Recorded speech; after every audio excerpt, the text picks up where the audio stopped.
வணக்கம் மக்களே. இந்த வீடியோவில் நம்ம என்ன செய்தி பார்க்க போகிறோம்னா, எனக்கும் முடி இருந்தது, கர்லிங் கேர் தான் ஷூட்டிங்கில் நடந்த இந்த சம்பவத்தால் போச்சு. மொட்டை ராஜேந்திரன் உருக்கமாக ஒரு வீடியோ ஒன்றை வெளியிட்டிருக்கிறாரு. அந்த வீடியோவில் நிறைய பேர் அவங்களுக்கு ஆறுதல் சொல்லிட்டு வருகிறாங்க. வாங்க என்ன தகவல் என்ன செய்துன்னு இந்த வீடியோவில் விரிவாக பார்க்கலாம்.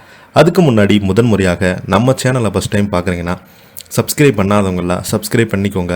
பெல் பட்டன் மூலமிக்கி நம்ம சேனலோட நோட்டிஃபிகேஷனை எனபிள் பண்ணிக்கோங்க. நாங்கள் போடுற வீடியோ எல்லாமே உங்களுக்கு உடனுக்குடனே வந்து சேரும். வாங்க என்ன தகவல்னு பார்க்கலாம். தனக்கு எவ்வாறு முடி கொட்டியது என நடிகர் மொட்டை ராஜேந்திரன் தெரிவித்திருக்கிறார். ஒரு படிப்பின் போது ஏற்பட்ட சம்பவத்தின் காரணமாக முடி கொட்டியதாக அவர் குறிப்பிட்டிருக்கிறாரு.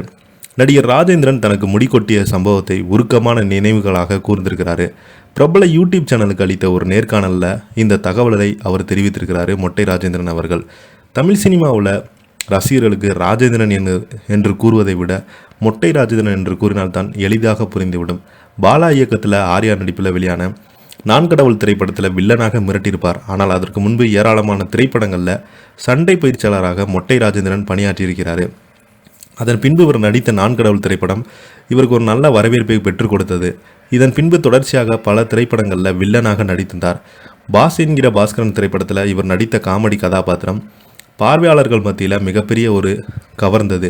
அதன்படி ராஜா ராணி, தில்லுக்கு துட்டு போன்ற பல திரைப்படங்களில் சந்தானத்துடன் சேர்ந்து காமெடி வேடங்களில் நடித்தார். இந்த நிலையில் தனக்கு எவ்வாறு முடி கொட்டியது என ஒரு நேர்காணலில் போது மொட்டை ராஜேந்திரன் அவர்கள் பேசியிருக்கிறாரு.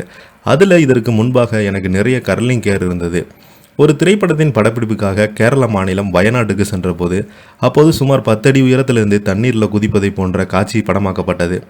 நானும் அவர்கள் கூறியது போல தண்ணீரிலிருந்து விழுந்தேன். அதன் பின்பு தான் நான் விழுந்தது தொழிற்சாலையிலிருந்து வெளியான கழிவுநீர் என தெரிய வந்தது. இதனையடுத்து அந்த ஊர் மக்கள் என்னிடம் வந்து சொல்லியிருந்தாங்க. மற்ற ஆர்டிஸ்டுகள் தான் உடனடியாக சென்று குளிக்கும் வசதிகளை செய்து தரப்பட்டிருந்தாங்க. எங்களுக்கு அந்த வசதி கிடையாது. இதனால் அப்படியே வீட்டிற்கு வந்துட்டேன். அதன் பாதிப்பின் காரணமாக தான் முடி முழுவதும் முதிர்ந்து விட்டது. இப்போது மொட்டை ராஜேந்திரன் என்ற பெயருடன் இருக்கிறேன் என சமீபத்தில் அவர்கள் குறிப்பிட்டிருந்தார். மொட்டை ராஜேந்திரன் அவர்கள் தமிழ் சினிமாவில் நிறைய திரைப்படங்களை நடிச்சிருக்கிறாரு. தனக்கான ஒரு இடத்தை இப்போது சமீப காலமாக நிறைய திரைப்படங்களில் சந்தானம் திரைப்படம் என்றாலே மொட்டை ராஜேந்திரனுடைய கதாபாத்திரம் பேசும் பொருளாக இருக்கும். அப்படிப்பட்ட ஒரு காமெடிகளை ரசிகர்கள் மனதில் நீங்காத ஒரு இடம் பிடித்திருக்கிறாரு மொட்டை ராஜேந்திரன் அவர்கள். கிட்டத்தட்ட இவருக்கு 60 வயதுக்கு மேலாக இருக்கிறது. இன்னும் பார்த்தீங்கன்னா உடம்பை கட்டுக்கோப்பாக வச்சு நல்ல உடற்பயிற்சி செய்து வைத்திட்டு வராரு. சமீப காலத்துக்கு முன்னாடி சோசியல் மீடியாவில் நிறைய வதந்திகள் பரவுனாங்க. அதாவது மொட்டை ராஜேந்திரன் அவர்கள் உடல்நலம் சரியில்லாமல் மருத்துவமனையில் அனுமதிக்கப்பட்டுருவதாக வதந்திகள்லாம் நிறைய பரவிச்சு. அதை காட்டிலும் பார்த்தீங்கன்னா நம்ம யூடியூப் சேனல்கள்லாம் இறந்து போயிட்டதாக வதந்திகளை பரப்புனாங்க.